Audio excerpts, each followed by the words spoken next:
back to the channel, babies.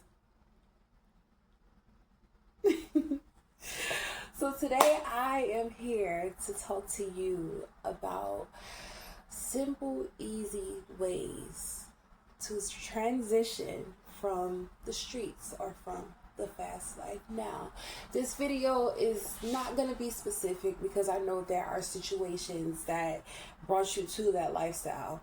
So it really varies, but to be, kind of pinpoint, I'm talking to the hoes. The ones with the pimps and, the ones who had no family or, no support circle to turn to when it was, necessary. So you turn to the streets, baby. I'm not judging you. I get it. I understand. And no, I'm not telling you to fault the people who, you turn to and didn't help you, because in hindsight, they may, be going through something of their own to where they can't. But I'm talking to you specifically right now in the situation that you were in. A lot of people think that sex trafficking looks like somebody picking somebody up and throwing somebody in a van or flying somebody from another country. And yes, that is true. That is definitely true. However, it also looks like you being groomed from a teenager, from the guy at the corner store, or you being groomed from the guy on social media, or you being groomed from the girl that works at the strip club with a pimp who's like, yo, she'll be a bad to come make money for us. You feel me? It looks like that as well. But if you found yourself there because of a means of survival, of a means to make sure you have a roof over your head, because you didn't have another role model, because you didn't have anybody else to turn to and look for you, baby, I'm here to help you get on up out of that, okay? So let me go ahead and get started. I'm going to go ahead and let you guys know Philippians 4:13. I can do all three things through Christ who strengthens me. I'm going to say it again. I can do all things through Christ who strengthens me.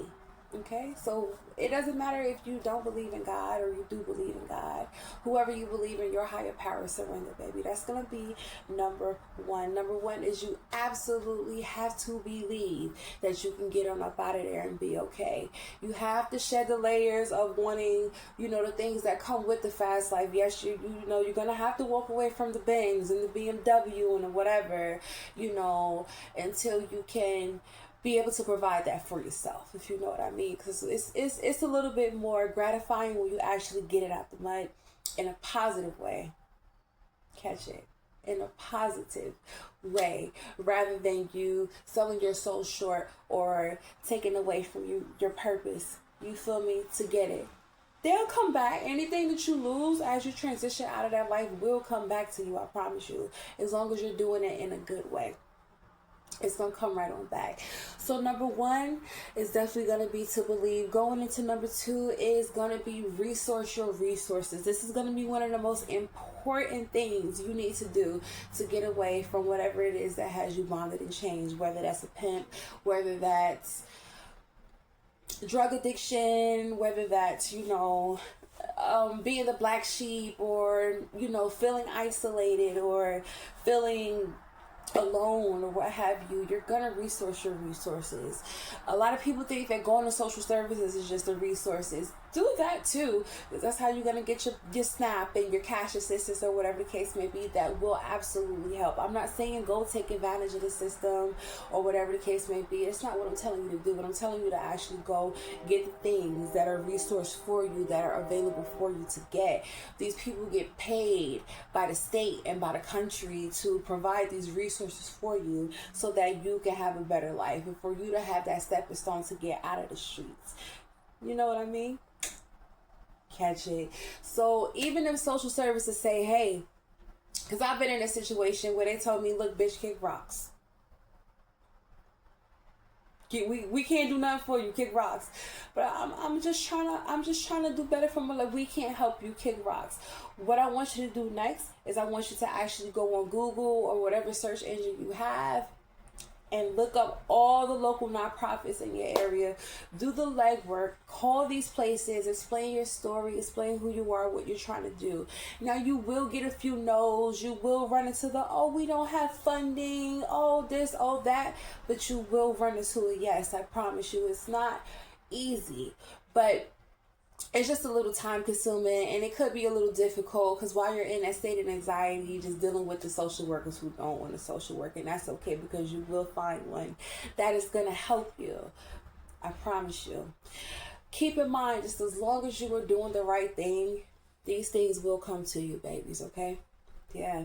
So we're going to go ahead and move right along to number 3, which is a job. Of course, you still have to be able to provide for yourself. Now, if you're a recovering addict like myself, you might want to go ahead and start with maybe rehab or going for a sticky sock vacation, or you know what I'm talking about. Just a little mental health break in the institution to where they can kind of get you stable, maybe 3 to 5 days. Or if you're a little bit far off, then maybe stay for a week or even a month. It's okay to take a break from the world. You're not missing anything. I promise you. It's all going to be there when you get back. Take that time to heal. Take that necessary time. Use these institutions to heal. Maybe get on medication. Maybe try to get into therapy if that's your thing. It works for me. I'm just saying, I love my therapist. Huge shout out to you, Angela Adams.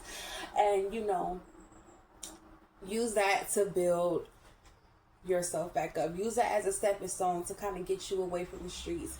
Not only that, if you are homeless, guess what? They can't discharge you homeless, baby. So they're going to find somewhere for you to go. Just a little gem I dropped there, okay? So going back into number 3, so as far as your job. Now, if you're a recovering addict like me, you're gonna want to stay away from the service industry because maybe that's not quite for you. The service industry is definitely it can take a toll on you when it comes down to being around alcohol and being in that lifestyle, because as I tell people all the time, being a waitress is the next step to being a stripper. The money still equivalates. The money's still there. But if you have a strong will, or you have a strong, you don't have an addictive personality or what have you, and you'll be able to provide that customer service without getting caught up in the bullshit that's going on in the service industry, get out the streets and go get you a waitress job. The money is great. Within 2 weeks, you can have the apartment, the this, the that. I promise you, the money's awesome. Once you get past that training, I'm going to do a video on that, just some little tips and tricks that I learned while I was in the service industry that really put some paper in my pocket, but not right now. But once you get into learning your knack and your way of communicating and connecting with your customers, your guests, they're guests, not customers. You'll actually make a lot of money, and you will actually make a lot of connections as well. I have people that I was serving tables for years ago that I'm still really, really good friends with. I also have co-workers who still support me in everything that I do, and they actually see me transition into what's before you right now. I wasn't always this person. Trust me when I tell you that. I was also in the streets. I was also a street walker. I was also pimped. I was also sex trafficked. I was also a drug dealer. I was also a drug addict. I was all of these things. You feel me? But now I'm trying to build my life back, and I want to take you with me, babies. So number 4 is very important as well. Stay away from temptation. There are going to be people who are in your life, who was in your life while you were doing the things that you were doing. And, I like to call mine earth angels, because, I have a lot of people in my life who do still provide for me, who do see that I'm actually trying to change my life around, who do see that, I'm trying to do the best that I can regardless of all the things that I've been through, and they help support me. They really do. But some of them you cannot take along this journey with you. It's okay to still have love for the streets. It's okay to still have love for, the people, places, and things that you are around, and, want to see them flourish, and want to see them still get money, and want to see them still get, do their thing or what have you, but you cannot be a part of it. It's okay to still go to the after hours that you used to work at and tip your favorite dancer, but you cannot be a part of it. You feel me? Full time. You gotta learn how to surround yourself with positive things. For me, I go to NA meetings. I'm working on mending a relationship with my family, and I pretty much keep my day full with positive things and positive people that I know that's not going to tempt me into going back into an old way or trigger me into wanting to be that old person that I once was, regardless of the situation or what have you. You also have to have the balls big enough to be able to set boundaries with people, places, and things as well. Hey, I'm not that person anymore, so I'm not going to allow you to treat me as such. You know what I mean? And that's okay. If they really fuck with you, they're going to respect it. And they're going to be like, yo, my bad. Okay, cool. That's a boundary. But if not, you're going to have to go ahead and let them go. Now, there will be a period of isolation from you coming out on the streets. And I'm going to go ahead and say this. If there's any men, women, or, you know, that are going through something and they're in a situation where they're stuck, baby, reach out to me. I can help you. I know how to finesse the finagle. Trust me, I know how to get away from a pimp. I know how to get out the streets. I know how to get off the page. I know how to get off the pole. I know how to stop selling ass. I know how to do it. I did it. I did it. Let me be a beacon of light for you and show you how to transform your life in a more positive way. There are other ways to live, baby. I promise you. Thank you so much for tuning back in. I hope this video helped. Below you will find some resources as well as my personal contact information if you came across it and you think that there's something that I can and cannot do for you. Whether you're homeless, whether you're stuck in a situation where you absolutely want to get away and you can't, you don't know how, you don't have an ID, you don't know where to go, you don't know how to do this, baby, contact me. I got you covered. Okay? As usual, another day blessed, another day of pissing people off, another day of making people proud. It's all just another day with Dee Dee. Have a good day.